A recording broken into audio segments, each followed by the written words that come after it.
kita senang mendengar orang berbuat baik, kita senang. Apalagi ada orang berbuat baik kepada kita, kita lebih senang. Memang demikian Allah menciptakan kebaikan itu menyenangkan.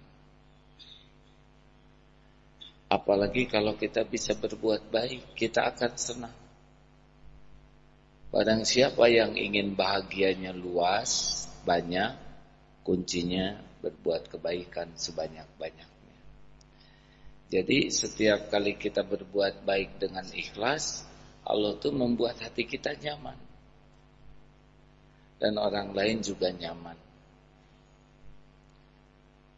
Jadi kalau kita ingin nyaman, berpikir baik, berkata baik, berprasangka baik, berbuat baik, berhati baik, bahagia. Kalau ikhlas. Kalau tidak ikhlas, dicabut kebahagiaannya oleh Allah. Tidak enak. Jadi gelisah, jengkel, sakit hati, marah, itu berarti baiknya belum sampai baik hati. Mungkin baru baik topengnya. Allah Subhanahu wa ta'ala Al-Bar, Allah yang maha berbuat kebaikan.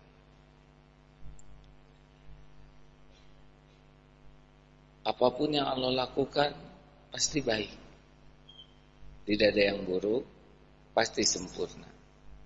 Nabi Yunus melakukan kesalahan, ditegur oleh Allah dengan cara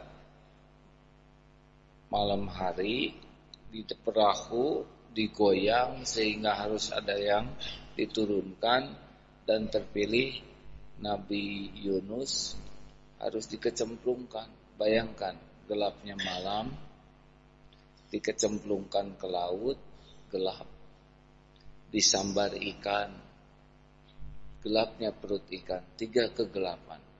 Nabi Yunus tetap berprasangka baik. La ilaha illa anta, tiada ilah selain engkau ya Allah.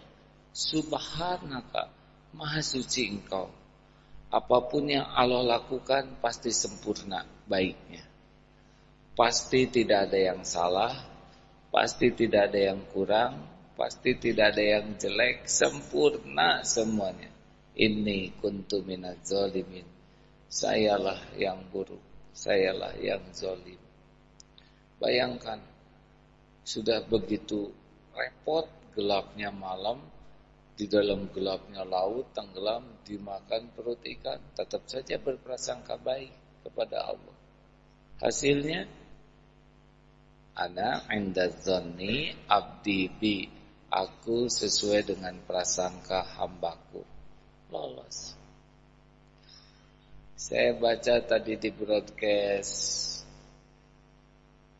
Baitul Quran, sebuah kisah yang lama pernah didengar. Raja punya seorang pembantu raja yang selalu saja mengatakan Allah maha baik. Apapun yang Allah lakukan pasti baik, pasti sempurna kebaikannya. Diajaklah berburu. Ketika sedang berburu, rupanya raja ini diserang oleh buruannya sehingga digigit jarinya, putus satu, dan binatangnya dibunuh oleh pembantu raja ini. Melihat rajanya buntung, ini yang terbaik. Ini pasti yang terbaik. Raja tersinggung. Kalau Allah baik, kenapa saya diterkam? Kenapa jari saya buntung? Kamu enggak benar ngomongnya, masukkan ke penjara. Dalam penjara Allah maha baik. Apapun yang Allah takdirkan pasti kebaikan. Ini yang terbaik bagi saya. Padahal dimasukkan penjara, tetap saja berprasangka baik. Raja suatu saat berburu lagi. Dalam perburuan itu ngejar-ngejar sampai terpisah dari rombongannya, tersesat dan ditangkaplah oleh suku pedalaman. Ditangkap, lalu suku ini memang masih suka kanibal dan mempersembahkan. Ketika akan dibunuh di altar, ketahuan jarinya tidak lengkap. Ini tidak boleh dikorbankan karena ada cacatnya. Maka dilepas saja raja itu. Barulah tahu omongan. Sampai ke kerajaannya kembali. Cepat keluarkan. Alhamdulillah, benar katamu. Ternyata inilah yang menyelamatkan saya. Tapi ngomong-ngomong, kalau Allah baik kepadamu, kenapa membiarkan kau di penjara?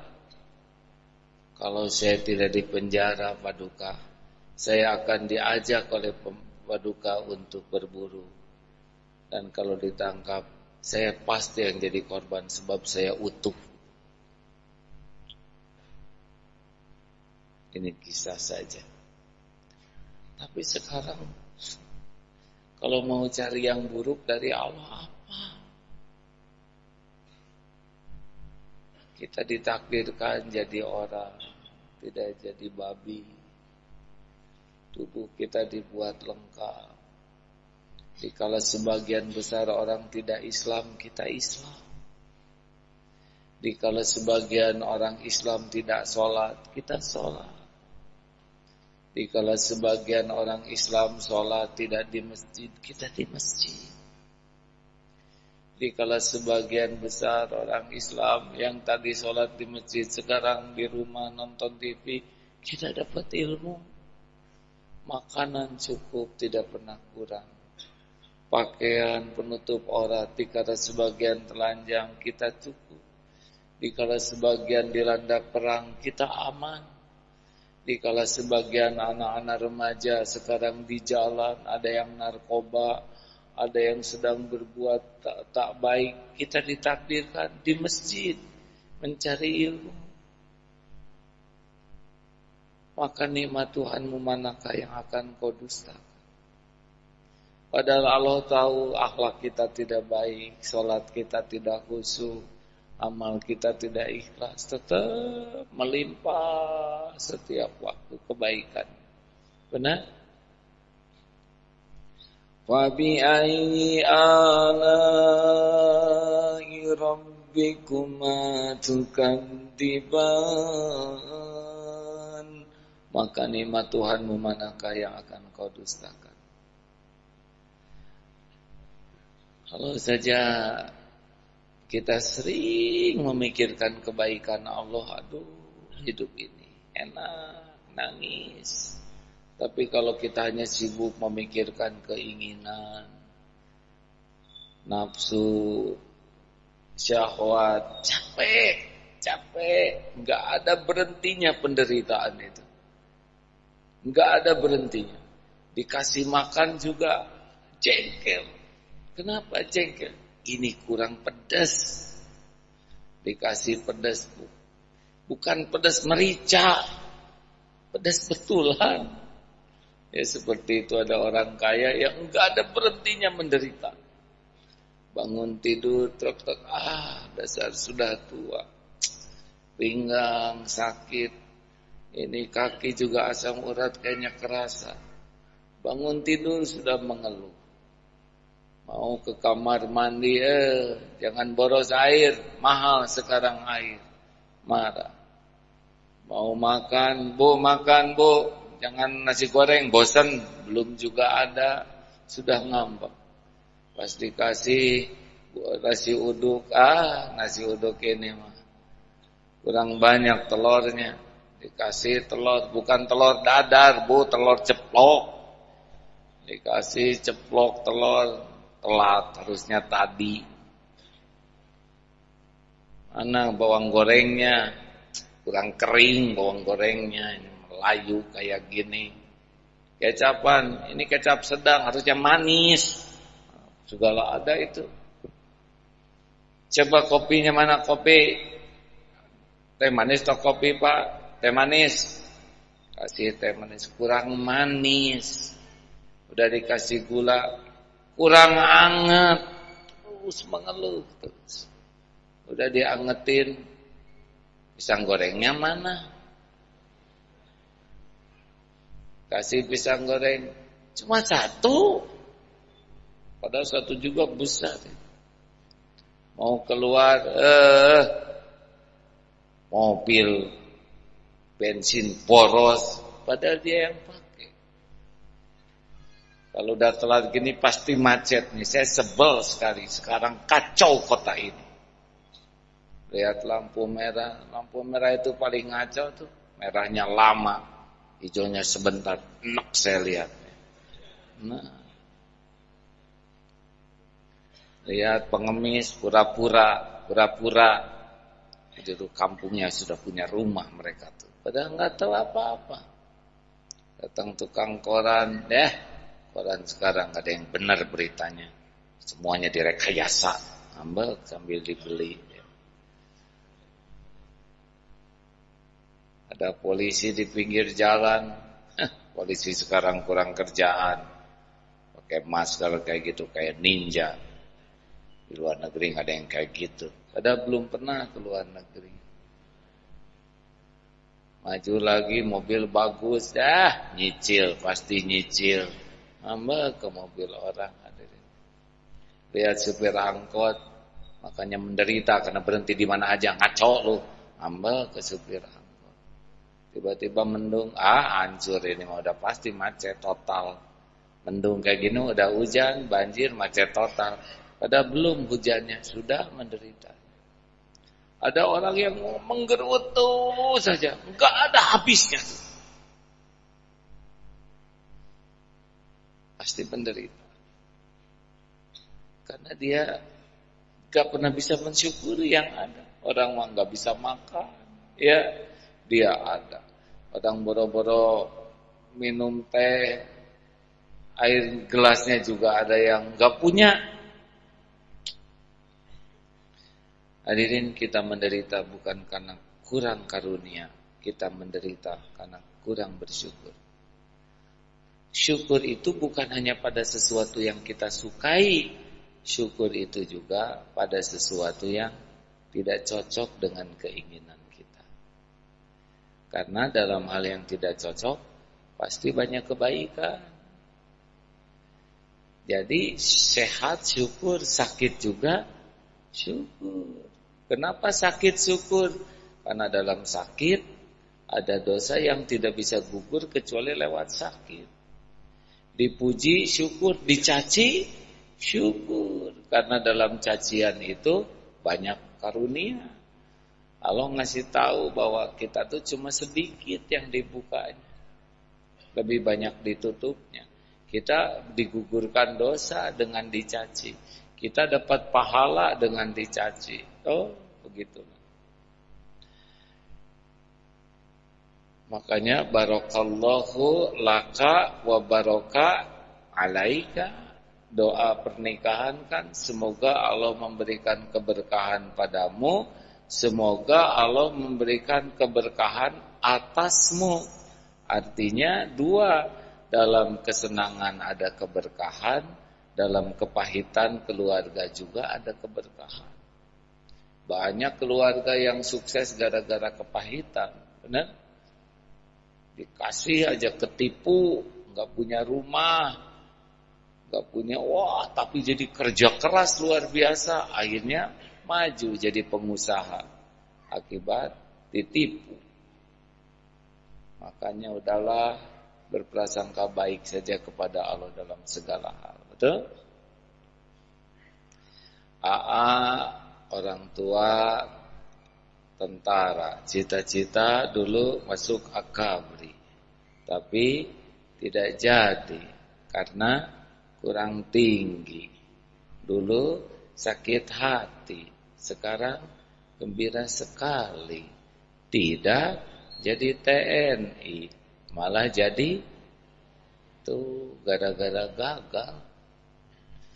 Zaman selebritis dulu, zaman dipuji-puji terkenal, terkenal di mana-mana, dikagumi orang, diberitakan di mana-mana. Pesantren berantakan, gak keurus. Anak-anak, wah, gak kedidik. Orang tua gak pernah ditengok. Ilmu saya gak nambah. Sibuk gue ke TV, orang kagum di mana-mana, tamu ribuan. Datangkan oleh Allah takdir. Agim nikah lagi, wah heboh Indonesia, aduh gonjang ganjing. Siang malam dihina, dicaci, tamu marah, perusahaan bertumbangan. Wah, lihat hasilnya sekarang. Ya, ilmu tauhid. Santri jadi jelas pesantren ini, sekolah ada, anak-anak ada yang hafal Quran. Pesantren lebih tertata. Orang tua punya waktu, saya bisa ngurus anak. Barokah karena dihina dan dicaci. Ya, gak berkurang, rezeki malah bertambah. Bahagia. Jadi jangan suka buruk sangka dalam kepahitan. Karena tetap dalam kepahitan itu ada kebaikan. Bagaimana dalilnya? Wa asa an takrahu syai'a wa huwa khairul lakum. Boleh jadi engkau tidak suka, padahal baik menurut Allah bagimu. Berapa banyak adik-adik yang pesantren di sini gara-gara kejadian pahit, benar? Ini pesantren kita itu dianggap jamu, hadirin. Aduh, pahit, datang ke Agim ke sana. Disangkanya saya obat penenang, pel penenang. Ada yang nyebut Darul Tauhid itu charger katanya. Aduh, lowbat ya, kudu kasih Agim kita. Disangkanya saya tuh itu power bank. Ada juga yang kesini teh aduh liar-liar mah kudu ka Agim, disangkanya bodrek, ada. Kenapa? Enak gak dengar ceramah ini kan? Jujur enak tidak? Enak tuh bukan karena saya jago ceramahnya, bukan. Ini ceramah enak karena yang dibahas tentang Allah Subhanahu wa ta'ala. Kalau orang udah banyak nyebut nama Allah, mikir tentang Allah, hatinya ingat ke Allah, udah pasti enak hidupnya. Tapi kalau kita sibuk dengan selain Allah, udah pasti stres itu. Silakan periksa hatinya. Kalau lagi galau, pasti selain Allah yang mendominasi. Benar? Pasti selain Allah yang diharapkan. Pasti selain Allah yang ditakuti. Dan buruk sangka ke Allah. Udahlah, jalanin aja. Bagaimana ditipu, baik buruk? Oh, tergantung. Ya. Coba saya nanya, digigit anjing baik buruk? Kan ada tuh ya yang minta jodoh, terus dia digigit anjing, terus dia kena sakit rabies. Sudah segitu aja ceritanya. Biasanya kan ketemu perawat ya, enggak ini mah. Emang dia ketemu perawat, lalu perawatnya nikah dengan yang lain. Sudah sakit kaki, sakit hati. Nah untung ketemu dokter. Nah dokter itu menasehati supaya sabar gitu lah.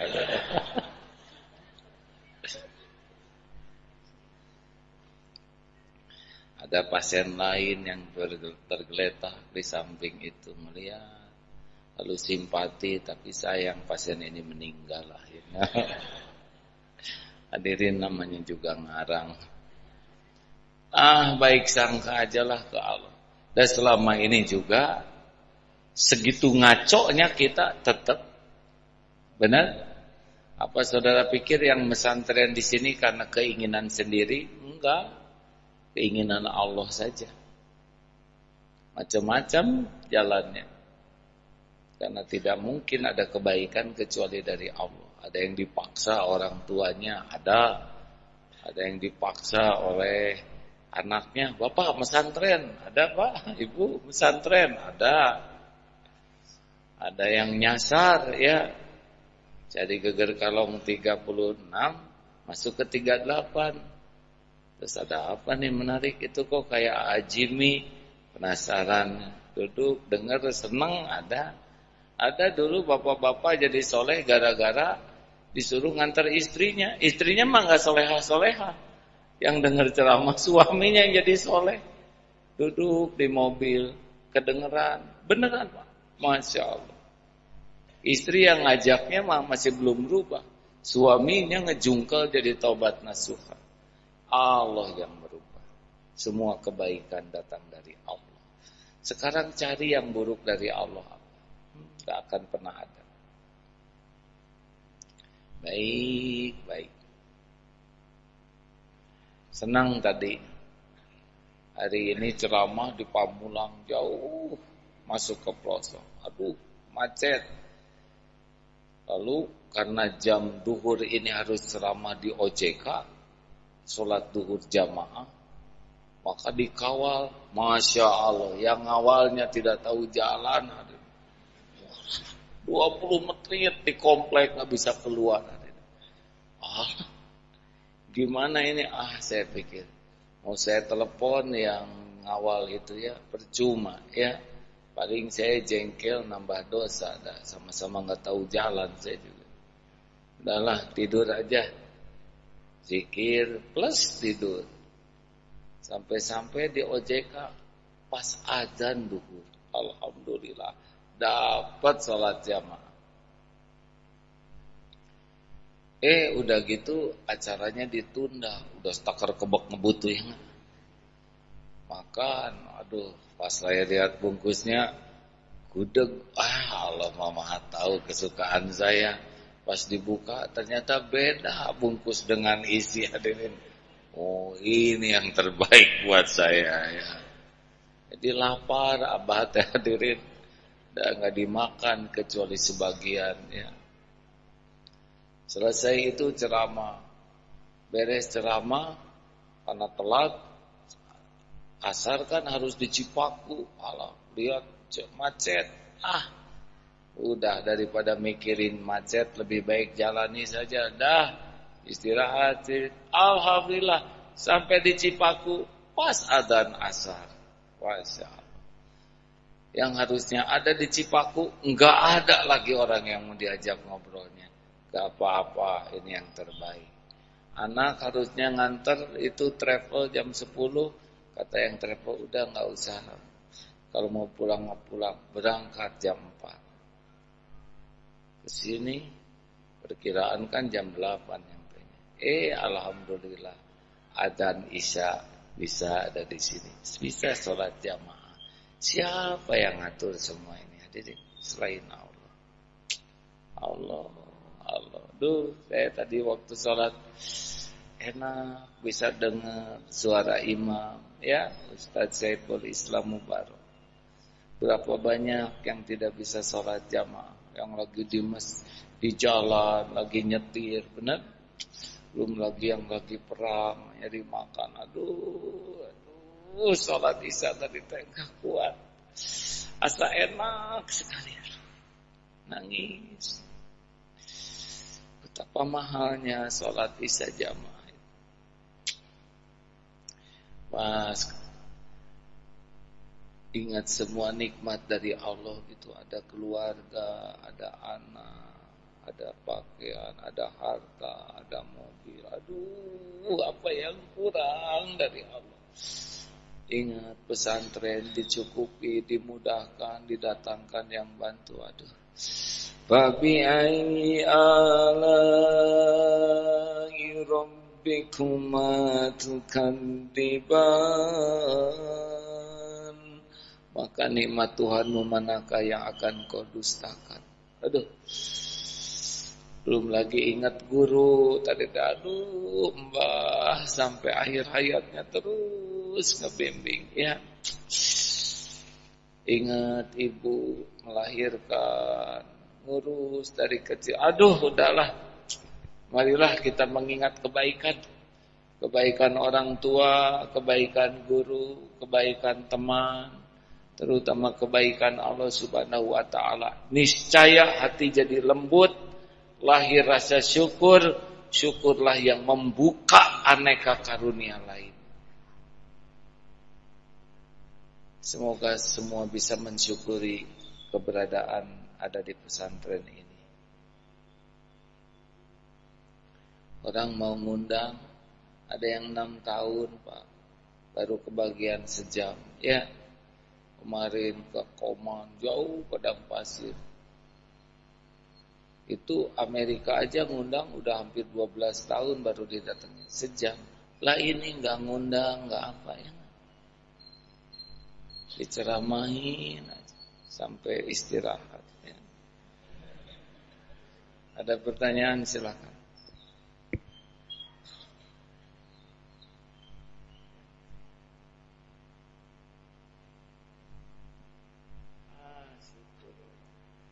La ilaha illa anta subhanak inni kuntu minaz zalimin. Ya, bismillahirrahmanirrahim. Assalamualaikum warahmatullahi wabarakatuh. Gini, saya mau tanya 2 pertanyaan. Yang pertama, saya punya teman di Sumatera sana. Beliau sangat bercita-cita sekali masuk fakultas kedokteran. Ada sebuah universitas di Sumatera itu yang dinilai paling bagus lah punya kedokterannya itu. Tapi dia gagal, pilihannya ke universitas lain, tetapi tetap kedokteran. Lalu dia mengeluh, awalnya bangga, lalu dia mengeluh, dia bilang, saya benar-benar nyesal masuk universitas ini. Saya maunya yang itu, katanya itu ya. Di sini tuh sinyal nggak bisa masuk, jalanan jelek, dapat beasiswa susah, dosennya juga nggak benar ngajarnya, ya banyak lah ngeluh. Nah yang kedua, saya punya sepupu A.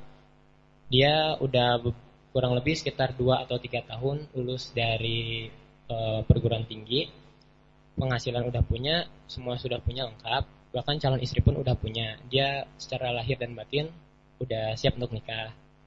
Cuman orang tua bilang kalau orang tuanya itu belum setuju untuk nikah, katanya sekolahin dulu adik-adik kamu sampai selesai. Setidaknya adik yang kedua udah lulus aja kuliah baru kamu nikah.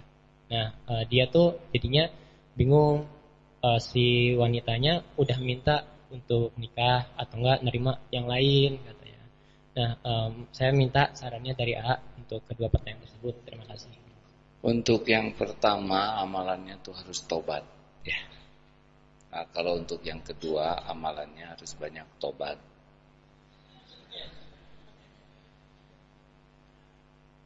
Dan memang begitu.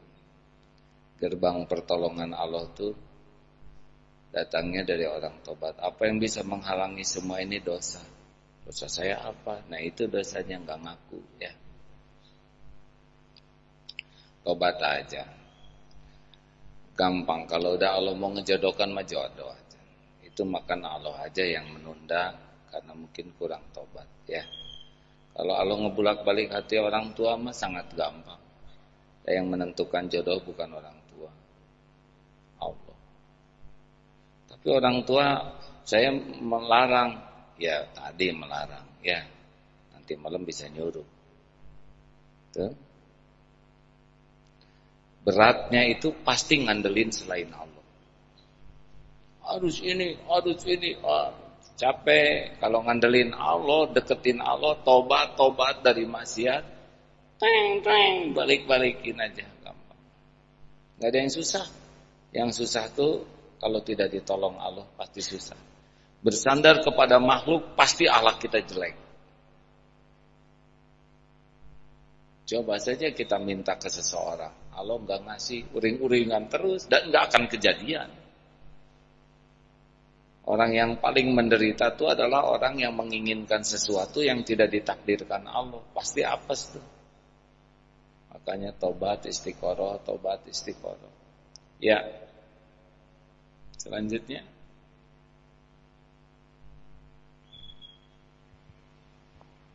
Cek. Ya. Bismillahirrahmanirrahim. Assalamualaikum warahmatullahi wabarakatuh. Ya, perkenalkan nama saya Septian dari Santai PPM. Mengenai keberadaan Allah, ada pendapat yang mengatakan bahwa Allah itu berada di atas arsy. Sedangkan pendapat lain mengatakan Allah itu tidak terbatas pada tempat dan waktu. Nah, kedua pendapat itu saling berlawanan dan mereka itu kadang saling mengkafirkan gitu. Nah, baiknya jika kita ditanyakan tentang Allah itu ada di mana, baiknya jawabannya itu seperti apa gitu. Terima kasih. Assalamualaikum warahmatullahi wabarakatuh. Surat Al-Hadid. A'udzubillahi minasyaitonirrajim. Bismillahirrahmanirrahim. Sabbaha lillahi ma fis samawati wal ard. Wa huwal azizul hakim. Lahu mulkus samawati wal ardi yuhyi wa yumit.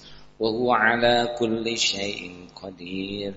Huwal awwal wal akhir wal zahir wal batin. Wa huwa bikulli syai'in alim. Huwallazi khalaqas samawati wal arda fi sittati ayyamin tsumma istawa 'alal 'arsy. Bersemayam di atas arsy. Tapi arsy Allah itu bersemayam itu beda dengan bersemayamnya raja di atas singgasana. Jadi dalam Al-Quran disebutkan Allah itu bersemayam di atas arsy. Ya sudah gitu saja. Ya. Kalau gitu arsy lebih besar dari Allah. Lah kan Allahu Akbar. Allah tuh maha besar. Gitu. Nggak usah diakal-akalin ya. Allah di mana? Allah bersemayam di atas arsy. Bukankah Allah wa huwa ma'akum aina ma kuntum, ya, dia bersamamu. Dunia mah nggak ada apa-apanya ya enggak? Dia bersamamu dimanapun kamu berada. Wa na'lamu ma tuwaswisu bihi nafsu, dan Allah Maha mengetahui segala isi hati.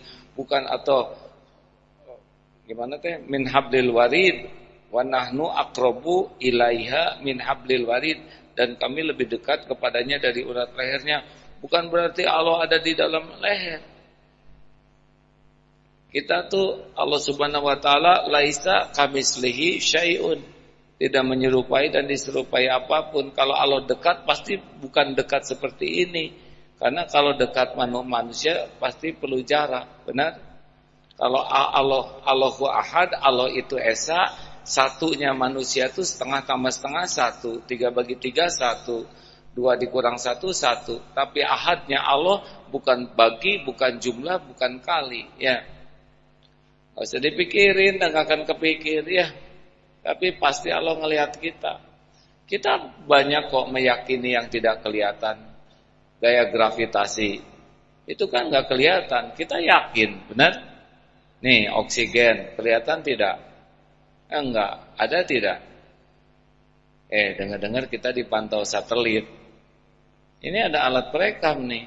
Tuh langsung waspada ya.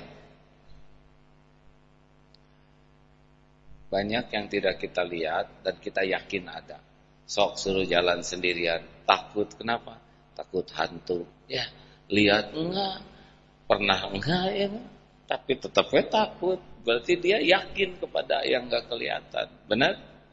Saya kuliah elektro itu ada elektron, proton. Sampai sekarang belum pernah kelihatan tuh yang namanya elektron tuh. Tapi dipegang ujung kabel baru kerasa.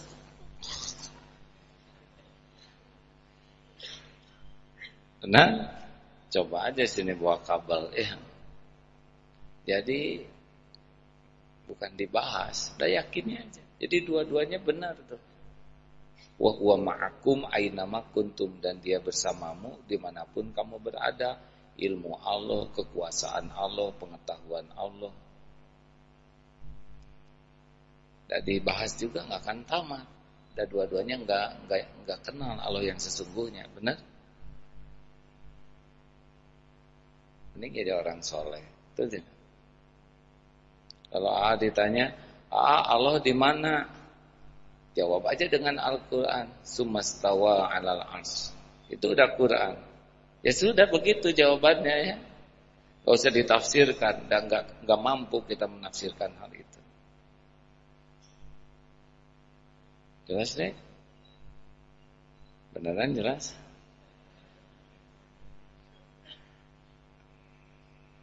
Terakhir,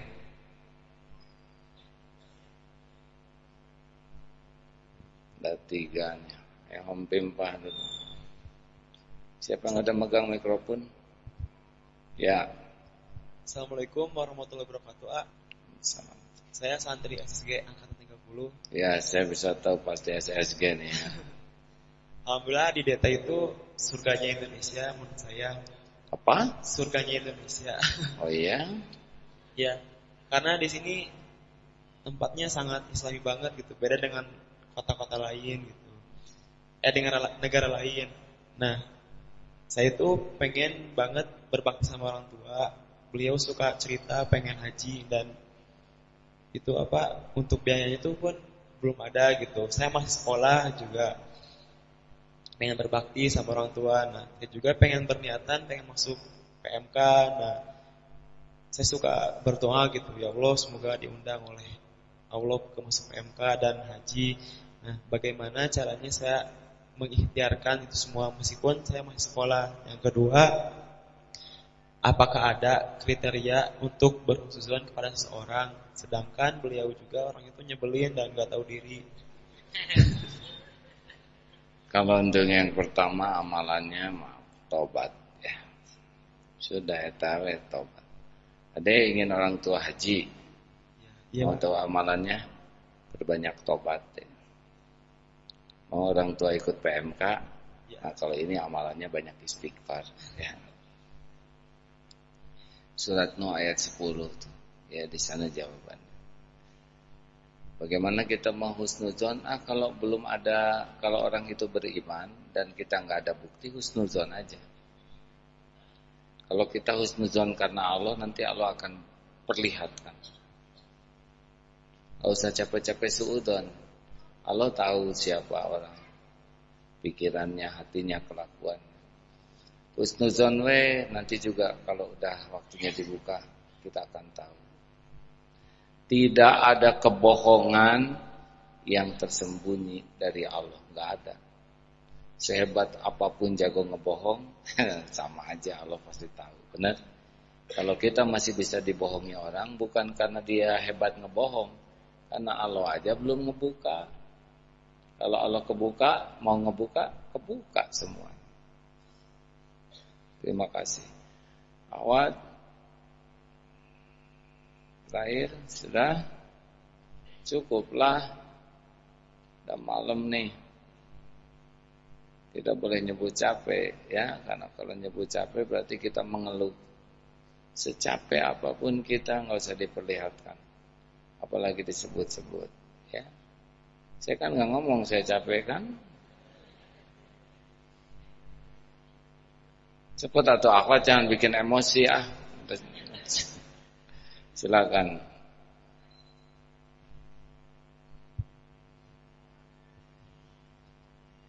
Assalamualaikum warahmatullahi wabarakatuh. Saya mau bertanya, yang pertama, apa penyebab iman kita menjadi futur? Lalu yang kedua, maksiat.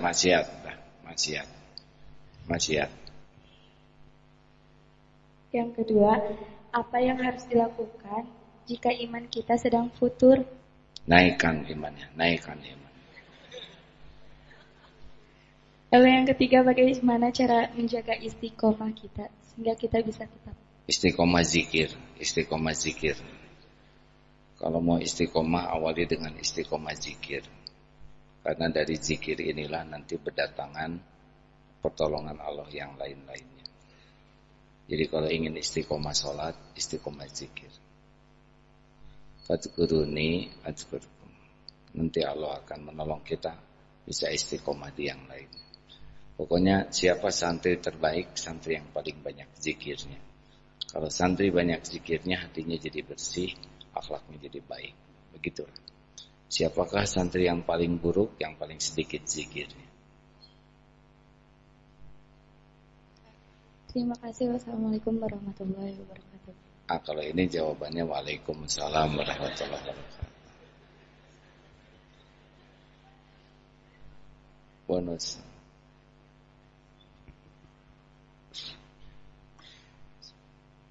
Assalamualaikum Pak.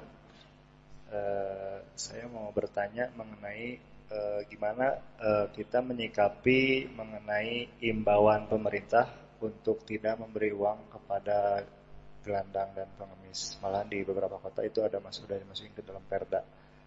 Sementara di satu sisi kita juga ingin bersedekah gitu. Kumpulin di sini sedekahnya. Sini juga banyak gelandangan. Yang harus dibantu tuh adalah fakir miskin. Orang fakir dengan miskin. Ada yang fakir nggak punya apa-apa. Ada yang miskin punya tapi nggak cukup. Kalau gelandangan yang pura-pura itu kan penipu, ya. Dia pura-pura nggak punya, padahal dia punya. Itu profesi. Saya kalau nemu gelandangan di sini yang pura-pura, dia dikirim ke sini jam 3:30, jam 4 naik angkutan terbuka, di drop oleh manajemen secara profesional. Kalau yang suka minta-minta di sini mau ada apa, tapi tidak kebal mereka. Jangan ngasih ya ke yang suka ada duduk. Itu jam pagi-pagi di drop tuh timnya. Sudah ganti seragam, di drop posisi sesuai dengan. Ya jadi ingat ada yang ditanya tuh. Ibu kenapa minta-minta di sini? Ya punya keluarga enggak sih Bu? Ada. Terus di mana anak-anak ibu? Ya alhamdulillah, anak saya yang satu di ITB. Oh iya, yang satu di UGM. Oh ya? Iya, ya sama aja seperti saya begini. Jadi bukan kuliah, minta-minta juga di sana.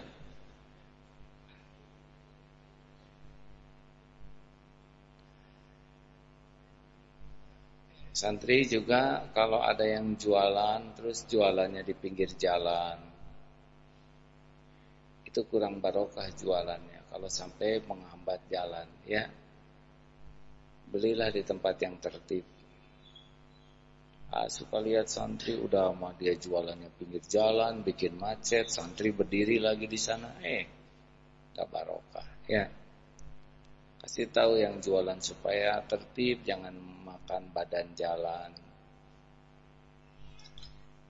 Mudah-mudahan lebih barokah. Terima kasih. Allahumma inna nas'aluka ridhoka wal jannah wa na'udzubika min sakhatika wan nar. Rabbana atina min ladunka rahmah wa hayyi lana min amrina rasyada. Rabbana taqabbal minna ya Allah, innaka antas samiul alim, wa tub alaina innaka antat tawwabur rahim. Ya Allah, ijabah doa kami ya Karim. Engkau maha dekat, maha menatap, maha mengabulkan doa. Kabulkan ya Allah. Hadirin doalah masing-masing. Ya Allah.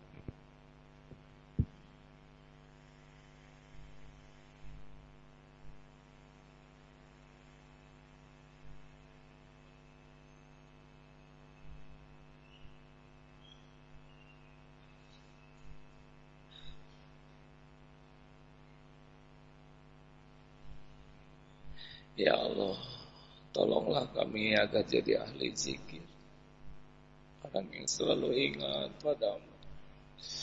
Tolonglah kami ya Allah agar jadi hamba-Mu yang selalu bersyukur ya Allah. Jangan biarkan kami menjadi hamba yang kufur nikmat. Istiqomahkan kami dalam ingat padamu ya Allah. Istiqomahkan kami dalam syukur. Istiqomahkan kami dalam patuh, dalam tawakal. Rabbana atina min ladunka rahmah wa hayyi lana min amrina rasyada. Rabbana atina fid dunya hasanah wa fil akhirati hasanah wa qina azaban. Amin ya Allah ya Rabbal alamin. Alhamdulillah hadirin, maaf, subhanakallahumma bihamdik, asyhadu an la ilaha illa anta, astaghfiruka wa atubu ilaik. Assalamualaikum warahmatullahi wabarakatuh.